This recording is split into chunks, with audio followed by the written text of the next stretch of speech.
ننتقل للسيد مجدي عثمان. رأيك وأنت ربما تنتمي لفئة عمرية مغايرة للسيد حمدي، رأيك في الدستور وهل هو بالفعل ينحاز لحقوق العمال أم إن لك ملاحظات عليه؟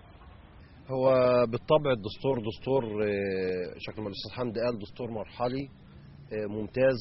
أنا ليا بعض التعليقات على بعض المواد، لكن بصفة عامة الدستور يقرأ كوحدة واحدة، فإحنا نقدر نقول إن هو يقبل كمان عشان تسيير خريطة الطريق.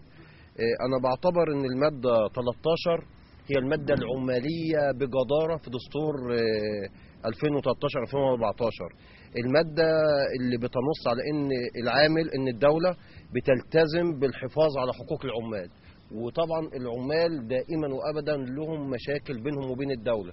لما تيجي الدولة هنا تلتزم بحقوق العمال واجي في وقت لو صوتنا على الدستور ده بنعم وخرج للحياة وخرج للشارع السياسي، وجيت في وقت من الأوقات احتجت حق من حقوقي مسلوب مني، بكل بساطة أقدر أروح للمحكمة وارفع قضية، لأن الدستور هو العقد ما بين الحاكم والمحكوم، بين الحكومة وبيننا كشعب عموما وبصفة خاصة كعمال. فلو لي حق أنا هروح المحكمة وهقدم شكوى، هرفع قضية، وبإذن الله هاخد حقي، لأن هنا بتقول لك تلتزم الدولة بالظبط شكل الحد الأدنى للأجور. لما طلع بعض المسؤولين في الدولة في الوقت الحالي بيقول لك إن قطاع الغزل والنسيج القطاع الأفقر والقطاع الأكثر كثافة عمالية للعمال في مصر يستثنى من الحد الأدنى كونه قطاع خاسر.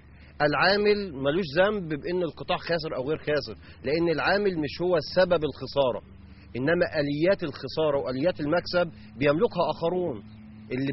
يعني العامل لا يملك آليات الإنتاج، فإزاي تحاسبنا على خسارة؟ تماما.